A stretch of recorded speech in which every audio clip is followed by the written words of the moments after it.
In this video, I'll give you the top waiver wire players to target going into week 5, along with our top reactions to week 4. I am Jim Coventry of RotoWire. All right, let's get rolling here.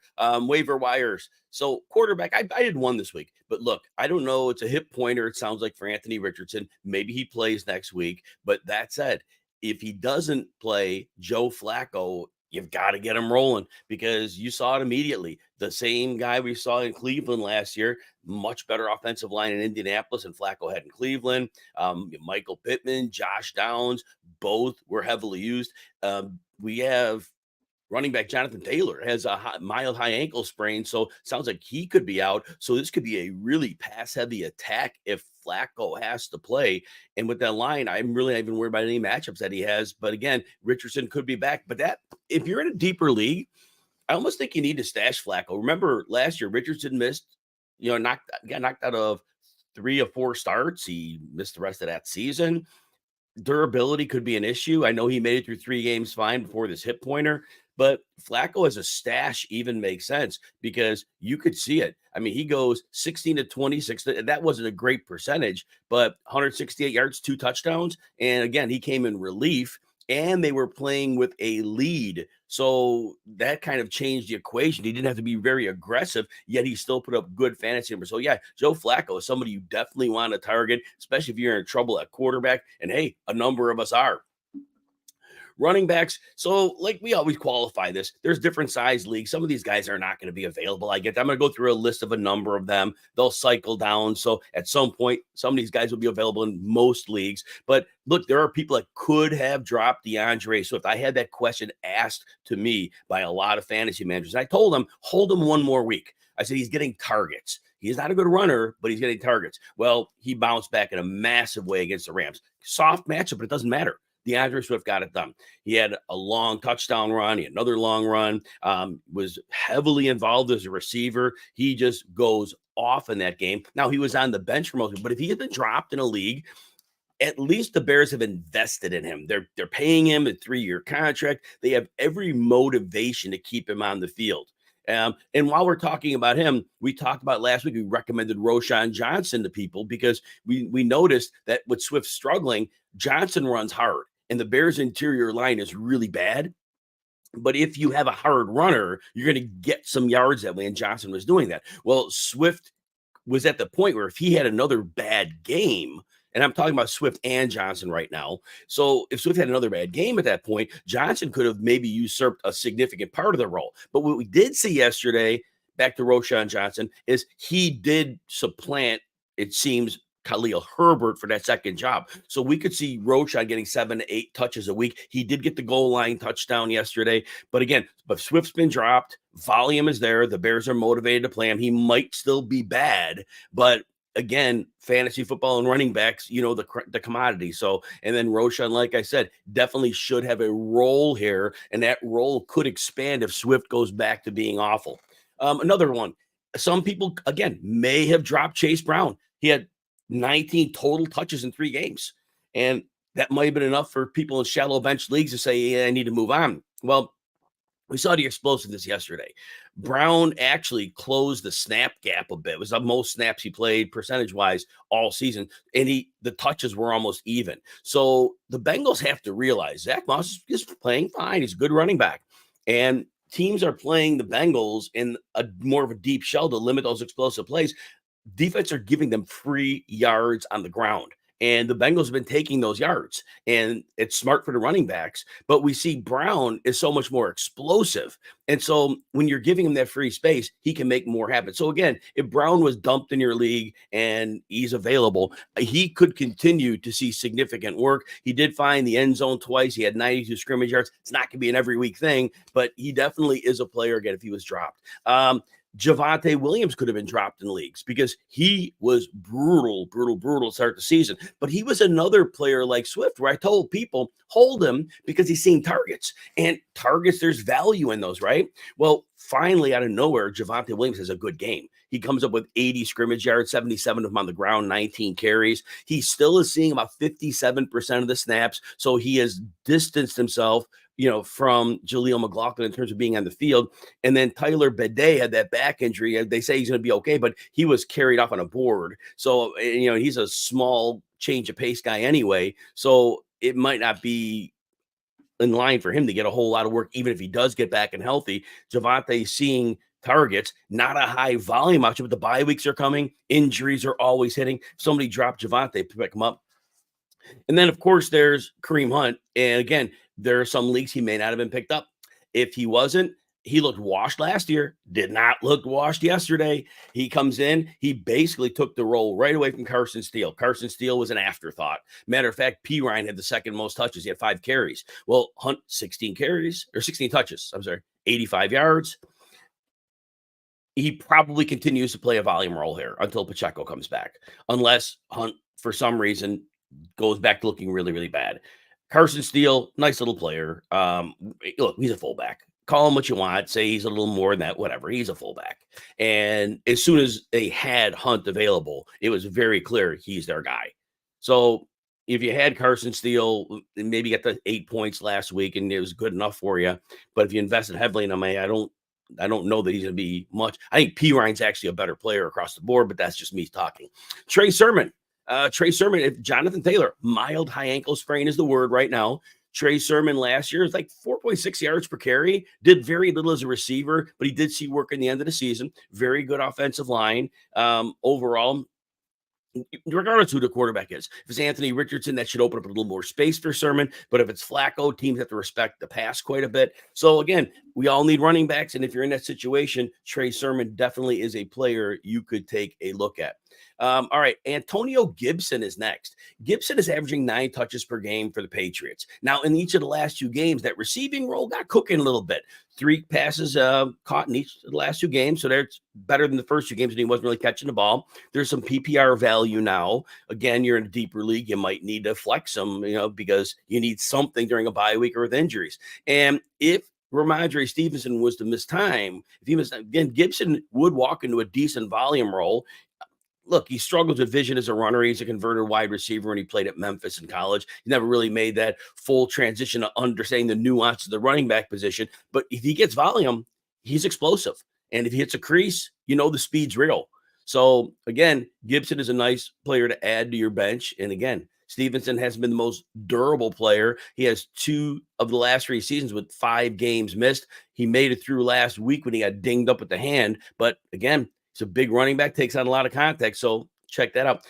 It was weird for Atlanta yesterday. You heard the coach say that Tyler Algier was the hot hand, so they kept riding him. Now, it didn't end up in much more volume than Algier normally gets, because actually Algier is averaging 9 touches over the last 3 games, but Algier had 1 more carry than Bijan Robinson had. That was a little bit crazy, but now it's in play that the hot hand goes. And the offensive line's a problem in Atlanta right now. Caleb McGarry's out. Dahlman, the center, is on IR, I believe, and all of a sudden, what was a very good line is now a suspect line until they get some health back. And Algier is just a no-nonsense runner. And when your offense, we talked about this with Roshan Johnson a few minutes ago, it may not be a great running back, but if you run hard and your offensive line is a bit of an issue, you get some yards. And Algier was basically taking advantage of that.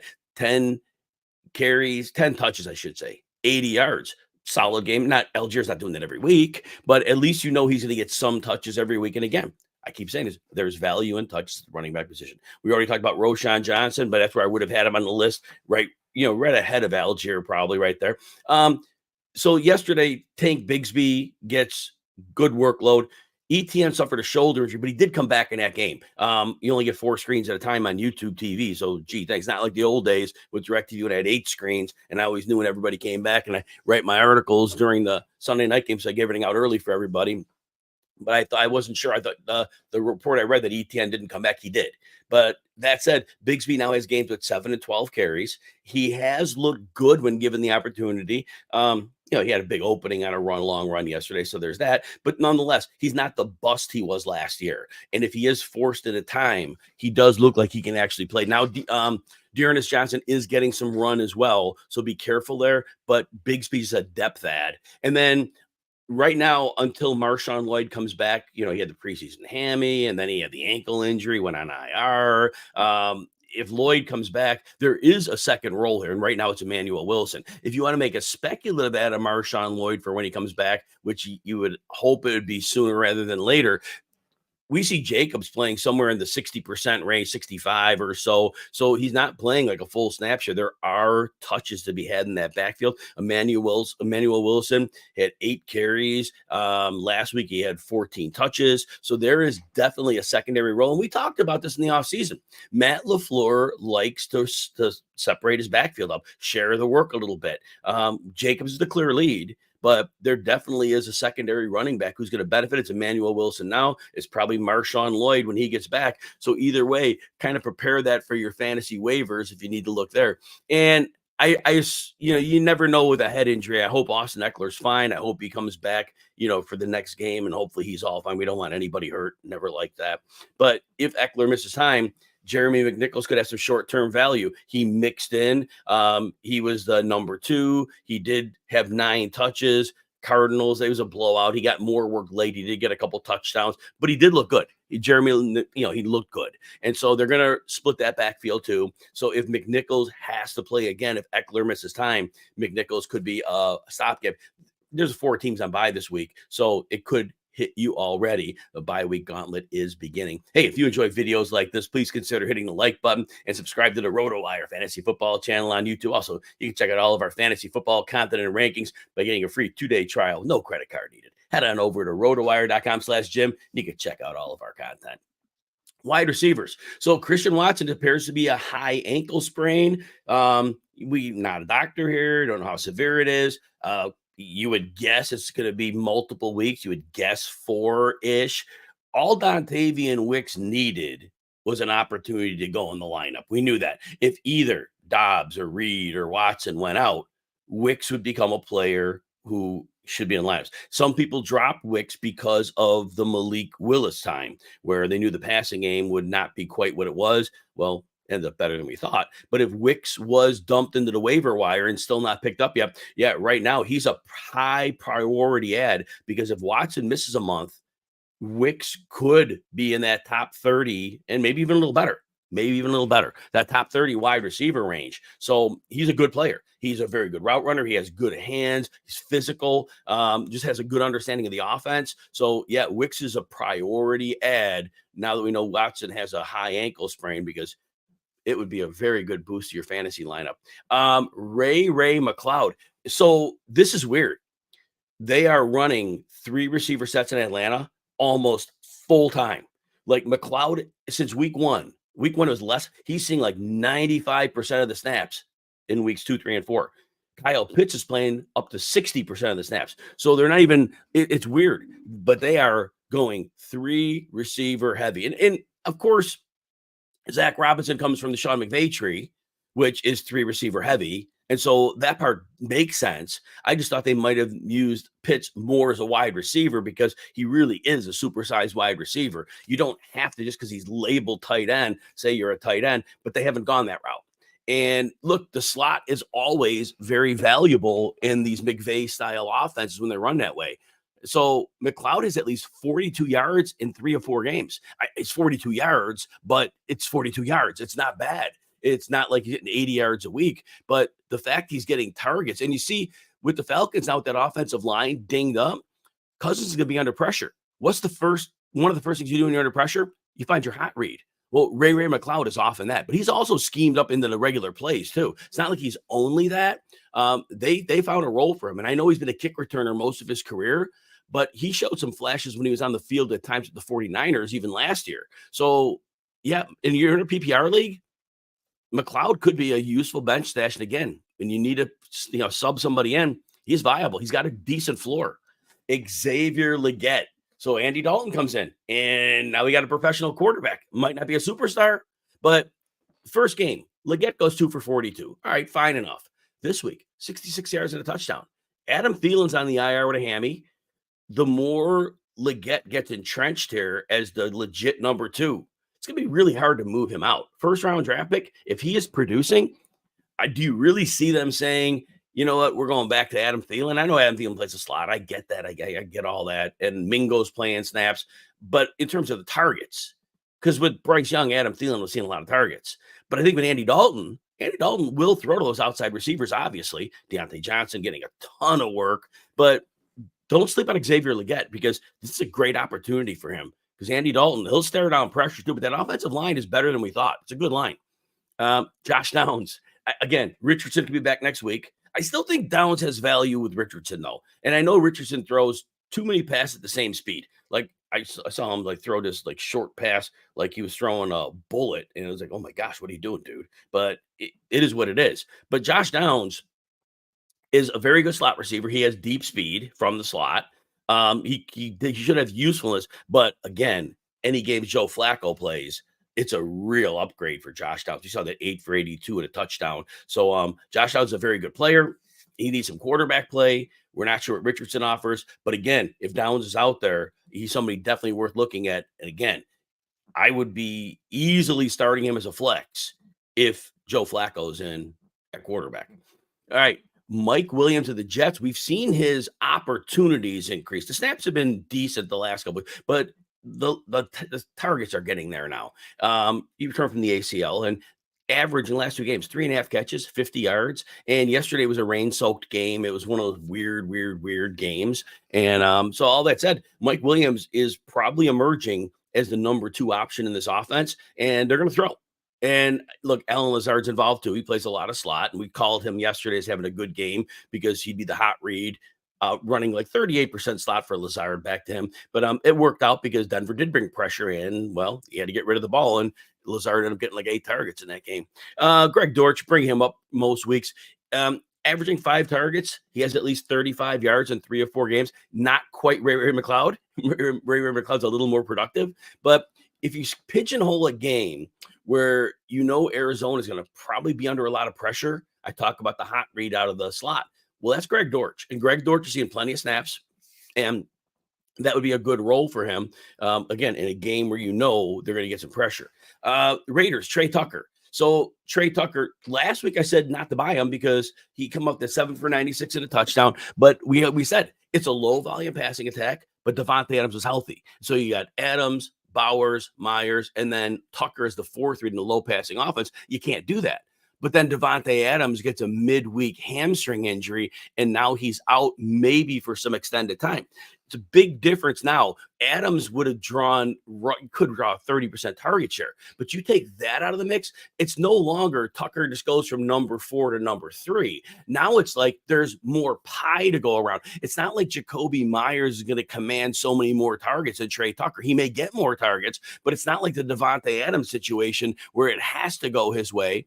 And without Adams, we saw it a little bit yesterday. Teams are focusing a little more on Brock Bowers, and it's opening some field up for the receivers. So at this point, as long as Devontae Adams is out, Tucker will be risky, but Tucker is in play. He had 5 for 41 against the Browns, and it was a solid game coming off that 96 and a touchdown game. Tutu Atwell. So last year, we remember first half of the season, he had a fairly prominent role. Then they backed off him a bit, and then they moved Demarcus Robinson, a completely different player. They just changed up their stylistic. They like the receivers to block. And so that was where Demarcus Robinson came in, but then they also catch the ball as well. Well, Tutu Atwell's kind of been forced in that role with Kupp and Nacua out. We think they'll continue to be out for a little while. Well, Atwell, remember last year, at least 30 yards in 6 of 11 games. He had 4 games with 50 or more yards, but these first 2 games he's been featured 82 and 93 yards. He's not going to keep playing at that level, but he has a decent floor, and Matthew Stafford's going to go to him. So while Kupp and Nacua are out, you can go the way. And then same team, Jordan Whittington. He played 97% of the snaps yesterday, which was way more than he had played at any point earlier. He hadn't seen many targets. He was playing less than half the snaps actually before and never hit. He had a 50% game, but he was lower than that in 2 others. But again, that 97, 8 targets. So, if he's going to see target share like that, we know we like the preseason buzz about him. Sean McVay and his receivers, got to love it. And we see Tyler Johnson's been really phased. I think he played 17% of the snaps yesterday. So again, short term, no Kupp, no Nacua. Whittington now could have some value. So you can definitely look at that. Chiefs. I don't know. I'm already hearing the buzz this morning about potential trade candidates. Rashee Rice, as we all probably know, it's as of this recording, 11:15 a.m. And the last time I checked the news, it's feared that Rashee Rice has a torn ACL. I hope he doesn't, but it just seems like that's the way it's trending. Anyway, so the buzz today is receivers that the Chiefs could trade for. And name Amari Cooper comes. I don't know how salary cap that gets done and all that, but they're just talking names. So we'll see how that shakes up. But in the meantime, you think about the configuration of the Chiefs receivers. You got Xavier Worthy, and he's a stretch the field guy. That we understand that. You don't want to pound him over the middle at 165 pounds and get him smashed all day. Don't want that happening. Justin Watson is more of an oddball deep threat with decent hands and bad hands sometimes. And then obviously Kelsey's going to get back to Kelsey's role, but they're going to need a possession guy besides Kelsey. And I know he's not a good player, but Juju Smith-Schuster. If the Chiefs don't trade for somebody, there's a good chance we see Juju Smith-Schuster with a number of 5 to 7 target games. Now, he might catch 3 or 4 of those, but they have looked at him at times in the red zone. Mahomes apparently likes him there a little bit. But again, if you need help and they don't trade for somebody, Smith-Schuster could see some work. And defense are not going to, spend a lot of attention worried about it. They'll be more worried about the speed of Xavier Worthy than about the short passes of Smith-Schuster. So there's that. Last one at receiver. This might not pan out at all because the health of the receivers in front of him. Jalen McMillan's shoulder was hurt from the Buccaneers. He missed this week. If he's not back next week, and then Trey Palmer suffered a concussion, if he's not back, 1 week emergency, Sterling Shepard. Sterling Shepard's always been a good player, but injuries just derailed his career. He got in Sunday's game against Philly, catches 3 of 5 targets, 51 yards. He looked like Sterling Shepard. Now, again, you need both of those receivers out.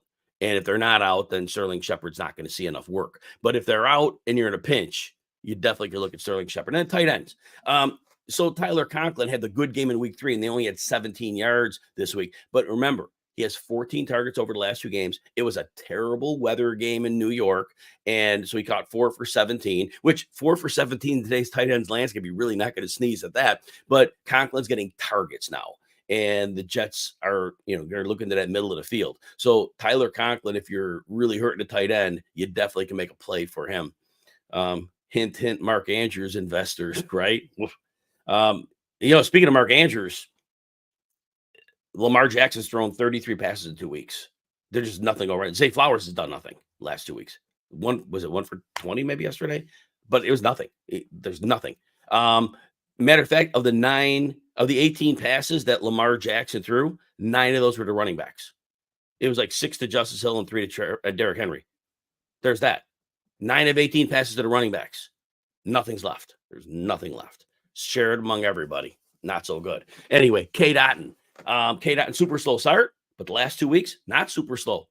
Averaging 8.5 targets, 6.5 catches, 50 yards. He's very talented. And now I know there's Mike Evans and there's Chris Godwin, and they're going to be the lead guys. But Cade Otton has shown the ability to produce with Baker Mayfield. So, again, it'll be hit or miss on a week-to-week basis. But if you need a fill-in, you definitely could look at Cade Otton. Tucker Kraft. We knew he's been out snapping Luke Musgrave all season, but the targets were always close. Well, yesterday, not so close. Kraft gets 9, 53 yards and a touchdown, and very little for Luke Musgrave. So, at this point, we knew that's the way it was. With Jordan Love back now, there's going to be enough of a pie to go around.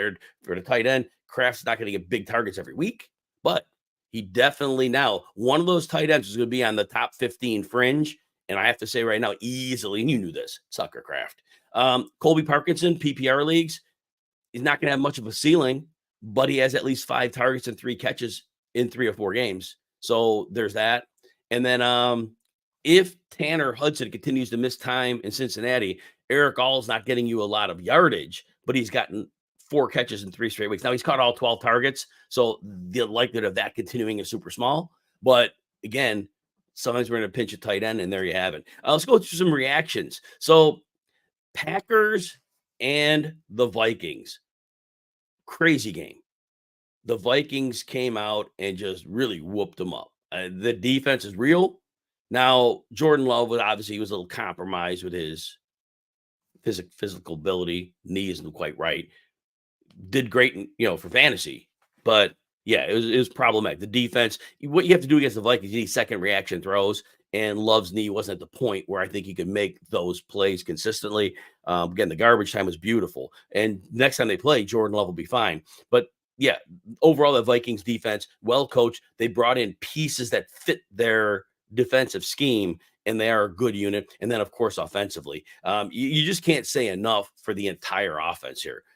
Everything is working as it should. You start with Kevin O'Connell, the coach, always been a great schemer of offense. Puts in a good running game, a lot of zone concepts that work well. And then the receiver schemes him open quickly, and he has Justin Jefferson, who doesn't need any help. And now you get Jordan Addison back, a couple touchdowns, one on the ground. But Sam Darnold, he's still making some mistakes, but he's got a pair of good offensive tackles. The situation is great. The touchdowns are incredible. Multiple touchdowns in every game, 11 in 4 games. That pace won't continue. It's almost 3 touchdowns a game. But Sam Darnold's going to be a borderline fantasy starter the rest of the season. There'll be down periods, but I think right now it's very hard to keep him out right near that top 12, fringe. He isn't going to run much, so there's that. He had 32 yards against the 49ers, but he's not going to run much. But that said, it's very hard to argue with what's going on, and he could not be in a better situation. And maybe we give Sam Darnold a pass for the teams he was on because he never had a good situation. New York and Carolina, the first two that come to mind, just poor protection, poor pass catchers, just not much going around. I think Sam Darnold did have a little spell where he may have had DJ Moore with him, but it wasn't long enough to make a difference. And Aaron Jones, wow. Aaron Jones has just been very, very strong. I was bullish on him in the preseason. The 22 carries and then followed by 24 touches. Actually, I was going by touches. 26 touches yesterday, 24 touches last week against Houston. He's getting big usage. Those who are worried about durability, I mentioned this also in the preseason. Yeah, Jones was hurt last year, but it was like 4 missed games in the prior 4 seasons. It's not like he's a big injury guy. We just remember the early in his career, he had a longer spell where he was out, and then last year. And so between those, I think we paint a picture where we think this is not a durable back, but he definitely can handle that. In terms of the Packers, we said earlier with waivers, Dontavian Wicks, but bigger wow. Jaden Reed, what a superstar. Jay, we knew that. I mean, no surprise here, but he gets his quarterback back because of 2 games, he did well enough, Jaden Reed, with Malik Willis. He had 46 yards in one game, he had 69 in the other, and that's a great accomplishment. But he goes 7 for $139 and a touchdown on 8 targets. Jaden Reed, you could gadget him up, you could run him on regular routes. He's great in the slot, and he's perfect for all the zone defenses. And then when teams are running simulated pressures, he can get, in very open very quickly, which allows his quarterback the ability to do damage in the yardage he can create after the catch. Jaden Reed, if we're redrafting right now, I'm really going to wonder where we would draft him at. And knowing Jordan Love's healthy now, but definitely in the second round, right? I definitely have to say in the second round. And that's a fun thing. And eventually he could get more touches too. But that's it. Jordan Love will be better. The fantasy numbers are great. Hopefully you started him. 389 and 4 touchdowns, 3 picks. Again, he was coming back from the knee injury, so we give him a pass on that. But yeah, Jordan Love, wheels up here, top 10 fantasy quarterback going forward. Next reaction, number 2. Back to Joe Flacco. I like the fact that the Colts were able to beat the Steelers. A lot of people were betting the Steelers. It's a 2-point spread, so it wasn't like a big upset or anything like that. But I thought the fact that Indy defensively against the run, they look good. Now they got crushed by George Pickens and Pat Freiermuth. I get that, but it was garbage time.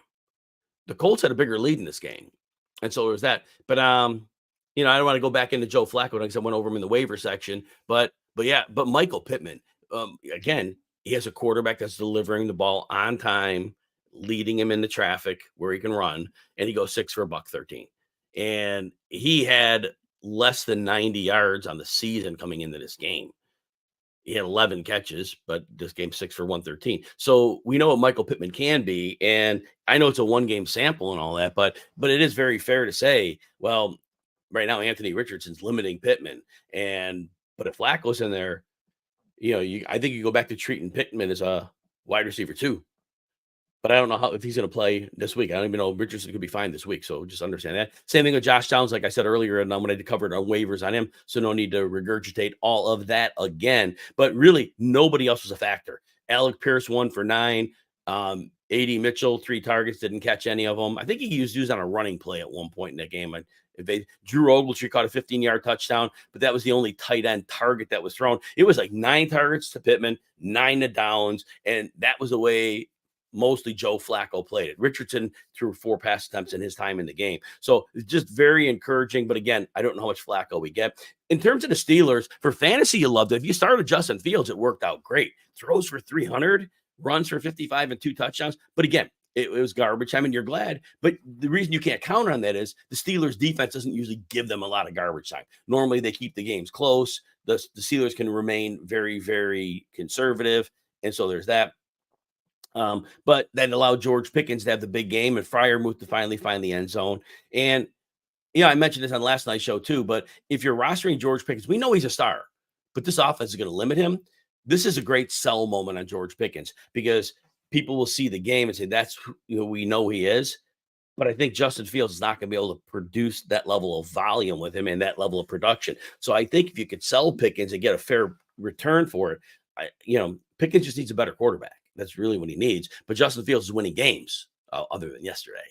And so, and I don't think Russell Wilson's going to be the answer to that problem either. So there's that. Reaction number 3, Breece Hall and Bijan Robinson.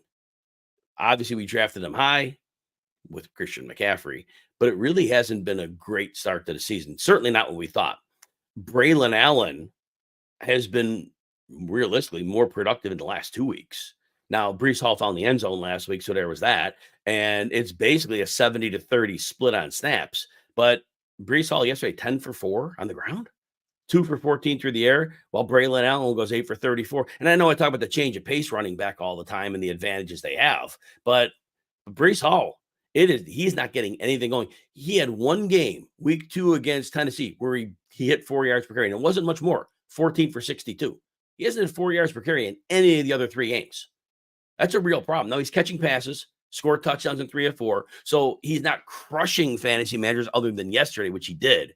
But at this point, I'm recommending to people, if somebody else has Breece Hall in your league, if you think he gets to turn around, he's a superstar. He's been. Last year, he could not have had a worse situation. And he was like a league winner. This has to get fixed. And it makes it a great buy opportunity. Now, if you think this is just, it's just this kind of crazy year, he's not going to get out from under, then don't buy. But if you see the same player that I saw, pre-knee injury, post-knee injury, you buy because somebody's frustrated right now.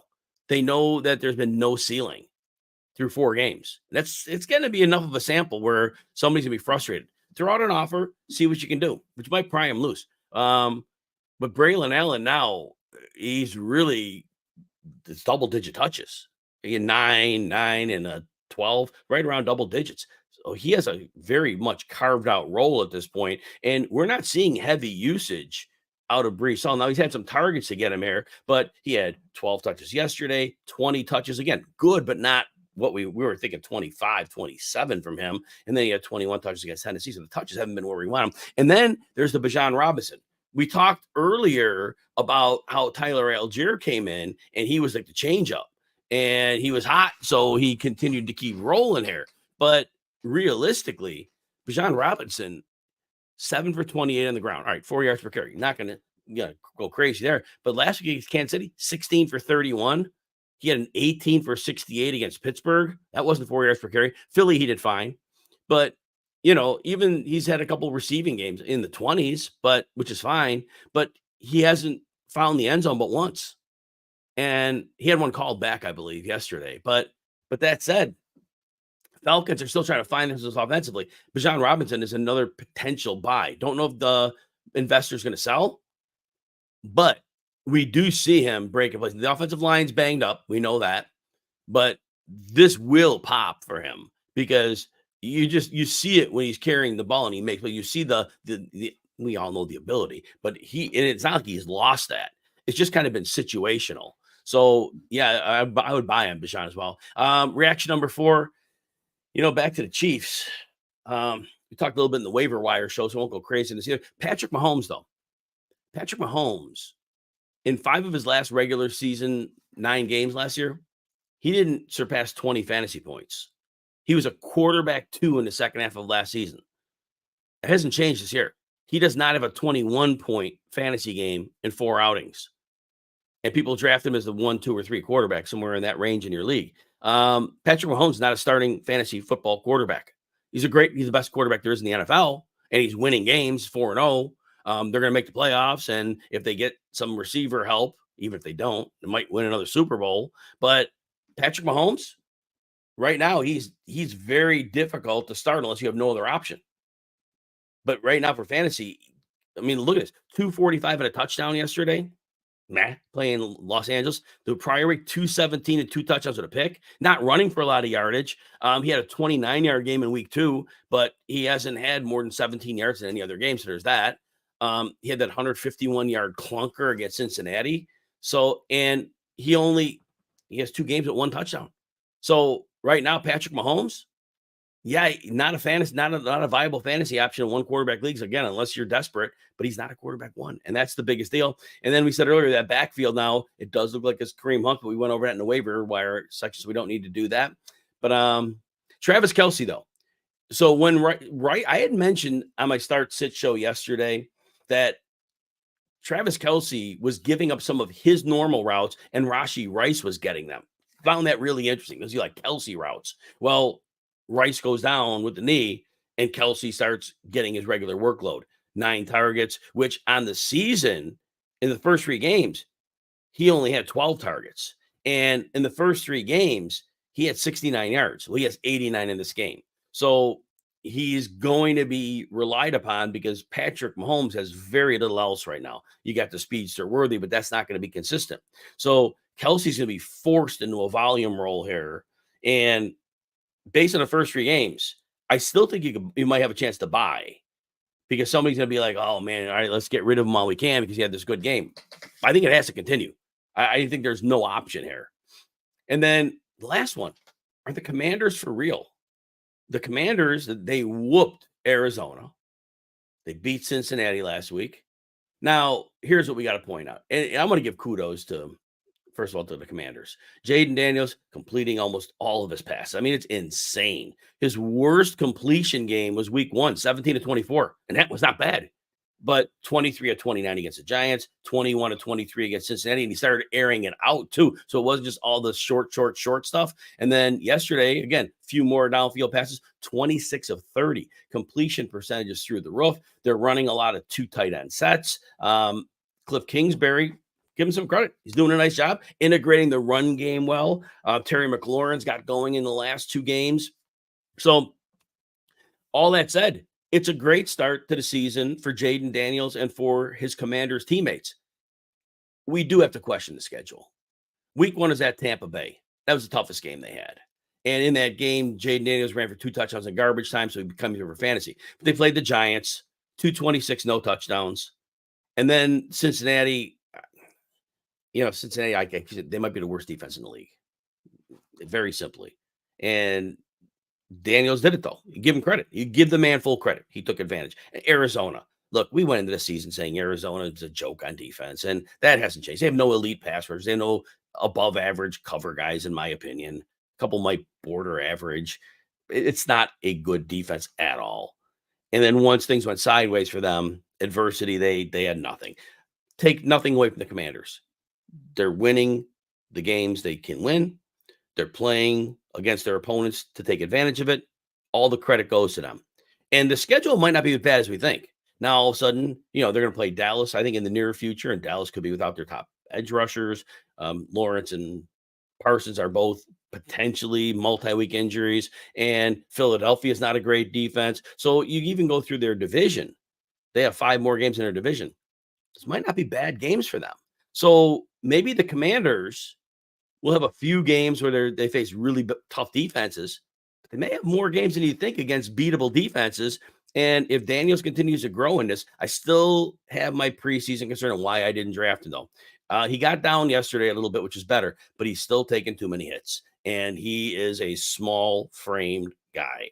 And at some point, it could catch up, but ride it while you can. Just ride it like he's a top 4, top 5 quarterback right now for fantasy because he's running. He's found the end zone in 3 or 4 weeks. He has at least 40 yards in every game on the ground. So you keep riding Jaden Daniels. All right, everybody. Appreciate you hanging out with me. We'll be back on Wednesday with a rankings show for the week, 11 a.m. Eastern, where you're watching right now. We'll have videos on the RotoWire Fantasy Football YouTube page going up throughout the week. We'll have some buys and sells. You already had the waivers here, so you're covered there. Later in the week, we'll have some sneaky starts, so you'll want to check in. Please subscribe to that channel. Click the like button if you can. But everybody, have a great rest of your day. Enjoy the 2 Monday Night Football games.